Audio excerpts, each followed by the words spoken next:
la démocratie, mais nous voulions parler ici du franc CFA, comment on appelle le porte-monnaie de l'Africain, ce qui permet à l'Africain, que ce soit le dirigeant le plus influent, jusqu'à la petite ménagère, de pouvoir budgétiser tout, de pouvoir penser au futur et se créer. Mais on a l'impression que ce n'est peut-être pas simplement une impression. Tout est décidé de l'autre côté en France, les réserves, les comptes d'opération, tout ce qui va avec. Éclairez-nous un peu, qu'est-ce qui se passe en fait? En fait, je crois que le franc CFA, c'est l'une des chaînes qui soit les plus claires. Hein. Donc, moi, je fais partie de ceux qui croient qu'il n'y a pas besoin de discuter longtemps à propos du franc CFA parce que c'est une arme qui est très visible. C'est une arme qui est très visible. Il suffit de se rappeler quand la France a vaincu les nazis. Oui. En 1945, les Américains avaient proposé pour le général de Gaulle de créer une monnaie pour la France, parce que les Américains considéraient la France vulnérable. Donc, ils devaient la protéger. Voilà, ils avaient voulu faire passer cette autorité en créant une monnaie aux Français, comme la France crée une monnaie en Afrique, le franc CFA. Et géré aux États-Unis. Quelle a été la réaction du général de Gaulle à l'époque? Il a catégoriquement refusé.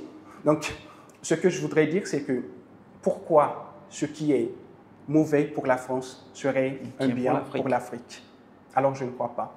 La question elle est toute posée et simple. On comprend alors que la monnaie est, disons, peut-être après l'école, la chaîne la plus difficile à comprendre. Ça, c'est clair. Voilà. Ça, c'est clair. Maintenant, nous voudrions savoir quelque chose. Qu'est-ce que cela vous inspire? Savoir que tout ça avec le franc CFA est là, mais personne ne daigne faire quoi que ce soit pour changer. Qu'est-ce que cela vous inspire? Du dégoût. Justement, le mot a tout résumé, du dégoût. Du dégoût. Alors, dans votre livre, à partir de la page 43, disons, les pages 43 et suivant, vous dites, vous parlez du pacte avec le diable. De quoi s'agit-il? Le pacte avec le diable, c'est ce que les historiens ont appelé le pacte colonial. Donc, pour comprendre le pacte colonial, il faudra remonter dans les années où il y a eu certains Africains qui ont pris conscience du danger que représentait l'impérialisme. Donc, il y avait eu un courant qui se battait pour obtenir l'indépendance. Et donc, pour la France, c'était inconcevable d'accorder leur indépendance aux pays africains. Mais on ne peut pas non plus leur refuser la discussion. Alors, qu'est-ce qu'ils ont fait? Ils ont trouvé le moyen de créer ce pacte qu'ils ont appelé le pacte colonial.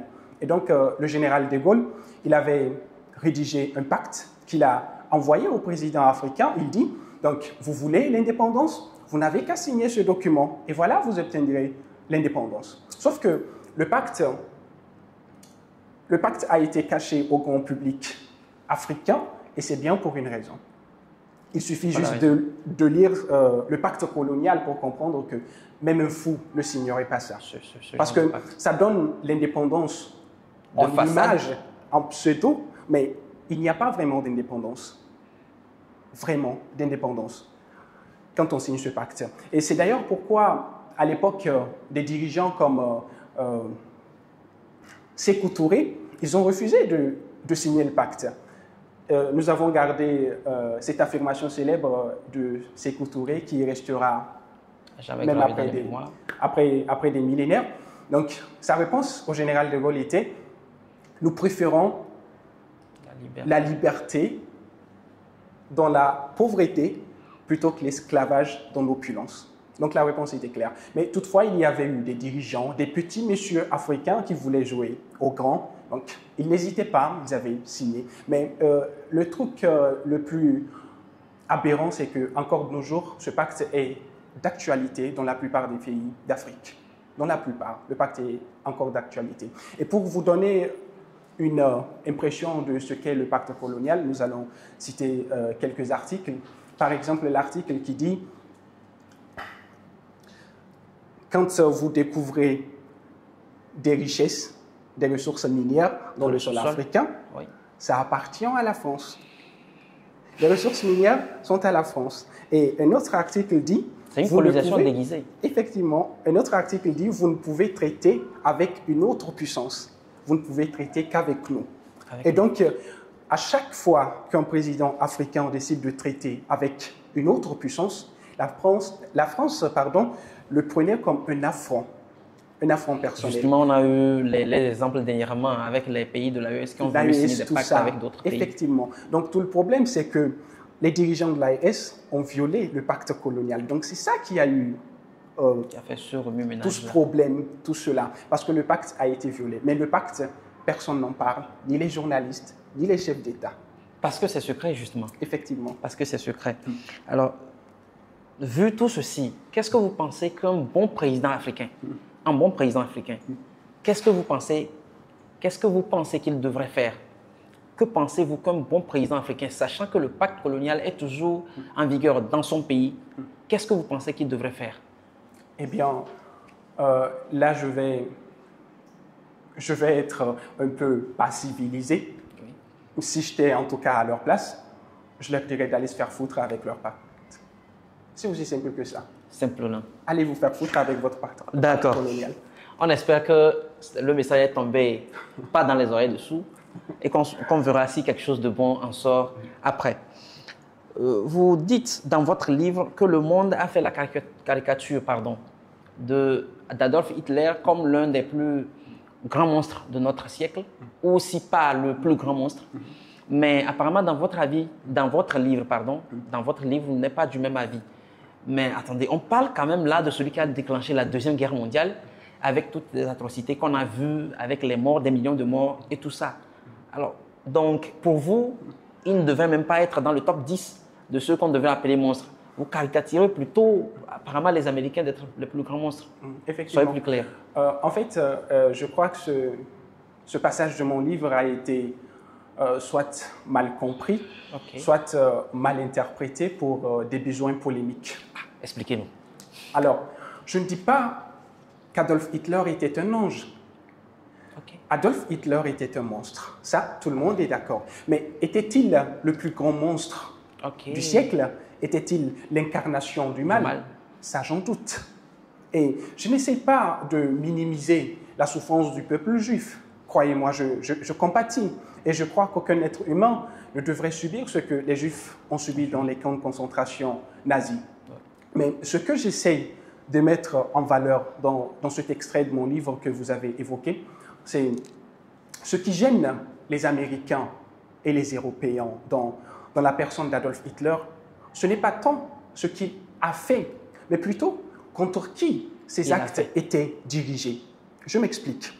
Si les camps de concentration hitlériennes séquestraient des hommes noirs, jamais personne n'aurait dit quoi que ce soit.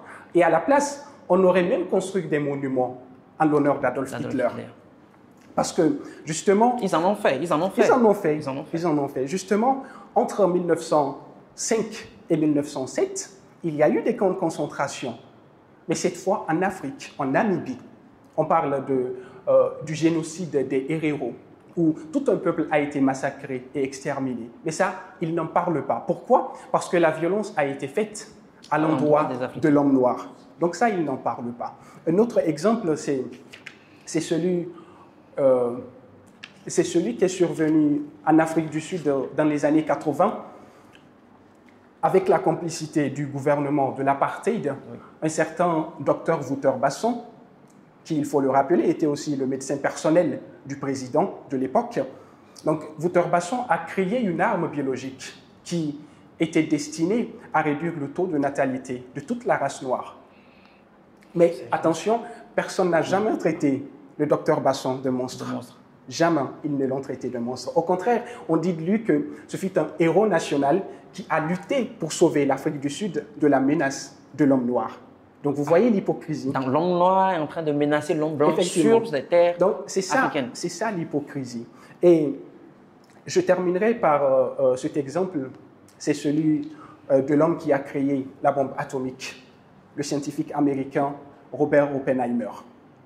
Parce que quand on parle de l'épisode Hiroshima, ce fameux jour noir où le président américain Truman a fait brûler vif plus de 80 000 Japonais, hommes, enfants, femmes, Quand on parle de ce désastre, nous avons souvent tendance à oublier l'homme qui était à la base. Justement, le scientifique américain Oppenheimer. Sa création, même si la création d'Oppenheimer a déjà ôté la vie à plus des milliers de personnes à travers le monde, encore aujourd'hui, la bombe atomique constitue l'une des menaces qui pèsent le plus sur l'espèce humaine. Mais en dépit de tout cela, on parle d'Oppenheimer comme de l'un des plus grands scientifiques que le monde ait connu.